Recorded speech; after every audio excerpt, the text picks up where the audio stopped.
प्रति पंढरपूर म्हणून हे कोळेगावाला मानलं जातं. लक्षात ठेवा, 50-50 वर्ष झाली इथं भाविक भक्त येतात. मी कोळेगावातून निवास मोरे.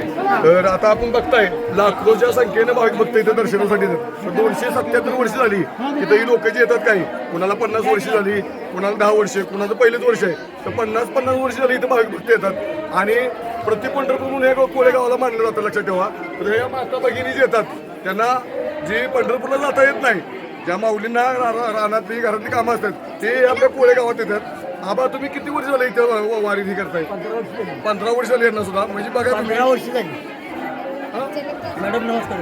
नमस्कार. नमस्कार. श्री स्वामी समर्थ. आज आहे आषाढी एकादशी. आषाढी एकादशीच्या सर्वांना हार्दिक शुभेच्छा. मी आलेले आहे कोळेगावामध्ये. संत गाडगेनाथ मंदिर कोळेगावामध्ये आहे आणि तिथं विठ्ठलाच्या दर्शनासाठी मी इथं आलेले आहे. प्रति पंढरपूर म्हणून इथं हे गाव ओळखलं जातं. पूर्वीपासून असे म्हणतात की आज विठ्ठल कोळ्यामध्ये असतो.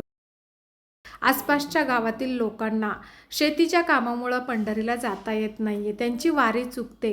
परंतु लोक इथे येतात दर्शनासाठी विठ्ठलाच्या आणि विठ्ठल इथे असतो असं म्हणतात. आणि मी सुद्धा आज विठ्ठलाच्या भेटीला आलेले आहे.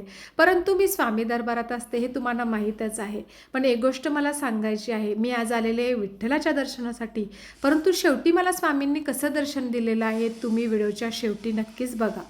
मी कोळ्याला याच्यापूर्वी आलेले होते, परंतु या जी वारी आहे त्या वारीला पहिल्यांदाच आलेली आहे. आणि इथं संत गाडगेनाथ महाराजांची जी पालखी आहे, रथ आहे, तो इथं आहे. आणि मला वाटलं की इथंच मंदिर आहे, तर इथं मंदिर नव्हतं, थोडंसं पुढच्या साईडला मंदिर होतं. आणि ही जी पालखी आहे, हा जो रथ आहे तो पूर्ण गावामध्ये आज फिरत असतो. अशा प्रकारे मी आज रथाचं दर्शन घेतलेलं आहे आणि मी गेलेले आहे मंदिरामध्ये. तर मंदिरामध्ये मी जेव्हा पोचले तेव्हा खूप गर्दी होती. तर मला वाटलं की एवढीच गर्दी आहे, हे झाल्यानंतर जो दरवाजा दिसतोय त्या दरवाजामधून आत जायचं आहे आणि आपल्याला दर्शन घ्यायचं आहे. तर मी म्हटलं ठीक आहे, आपण लाईनला उभं राहूया. मी लाईनला उभारले. बरेचशी लोक ओळखीची होती, तर तीसुद्धा मला भेटायची. आणि म्हटलं आज दर्शन घेतलं तर लाईनमधूनच घ्यायचं. मी आत आले गेटमधून आणि आमच्या घरातील जी लोक आहेत ती बाहेरच थांबली. तर ते मुखदर्शन घेणार होते. मला माहीतच नव्हती की मुखदर्शन नेमकं कोणत्या ठिकाणून घ्यायचं. मला वाटलं इकडे लाईन आहे म्हणून मी गेले पुढे. तर त्याचबरोबर माझा छोटा मुलगा होता आणि माझा मोठा मुलगा, असं आम्ही दर्शनासाठी आतमध्ये गेलो. तर मला वाटलं एवढी लाईन झाली की आपल्याला संत गाडगे महाराजांचं दर्शन. आता मी आलेले आहे कोळ्यामध्ये संत गाडगेनाथ महाराजांच्या दर्शनासाठी आलेले आहे. प्रति पंढरपूर म्हणून इथं संबोधलं जातं. तर आपण आता दर्शन घेऊया.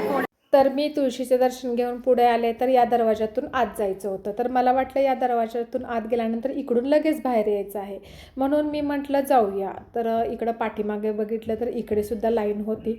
तर त्या दरवाजातून मला आत जायचं होतं. तर मी त्या दरवाजातून आतमध्ये गेले आणि आतमध्ये गेल्यानंतर खरंच एवढी गर्दी होती, भयानक गर्दी होती.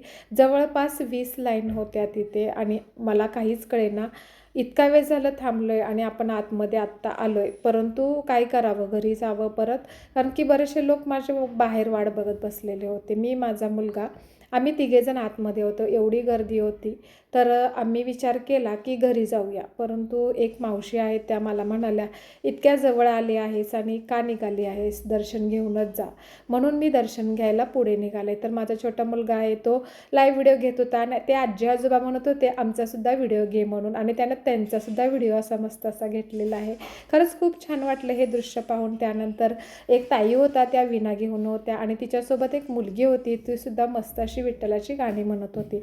वेळ कसा गेला कळालंच नाही आहे. जवळपास 20 ते 25 लाईन आतमध्ये होत्या आणि त्या लाईन आम्ही पूर्ण केल्या. माझी मुलं थोडीशी वैतागलेली होती, ती म्हणत होती जाऊया घरी. परंतु आता असं झालेलं आहे, परत गेलं तर विठ्ठल आपल्या जवळ आलेला आहे आणि आपण परत कसं जायचं हा प्रश्नसुद्धा मनात होता. या बाबांच्यामुळे माझं आजचं दर्शन झालेलं आहे विठ्ठलाचं, कारण की या बाबांना चालता येत नव्हतं तरीही ते लाईनमध्ये उभा होते.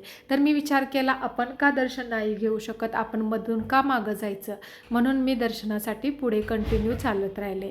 त्यानंतर आत्ता मी आलेले संत गाडगेनाथ महाराजांच्या या मंदिरामध्ये आलेले आहे आणि मंदिरामध्ये मी जेव्हा आले तेव्हा खरंच खूप छान वाटलं, मन प्रसन्न झालं. मंदिरामध्ये भजन चालू होतं आणि आत्ता गेलेले आहे दर्शनासाठी. मस्त असं आजचं दर्शन तुम्हीसुद्धा घ्या.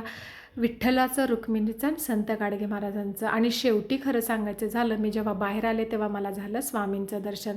स्वामींचं दर्शन घेतलं आणि मी मंदिराच्या बाहेर आले. मंदिराच्या बाहेर आल्यानंतर मला असं वाटलं की मी आज आलेले होते विठ्ठलाच्या दर्शनासाठी आणि मला स्वामींनीही दर्शन झालं. खरंच मी धन्य झाले, कारण की मला एकाच ठिकाणी 2 देव भेटलेले आहेत. अशा प्रकारे आजचं माझं दर्शन झालेलं आहे आणि इथे कोळ्याचा गणपती म्हणून सुद्धा प्रसिद्ध आहे. 1 तास आम्ही दर्शनाच्या लाईनमध्ये उभी होती आणि दर्शन झालेलं आहे. मस्त असं आज दर्शन झालेलं आहे. धन्यवाद श्री स्वामी समर्थ.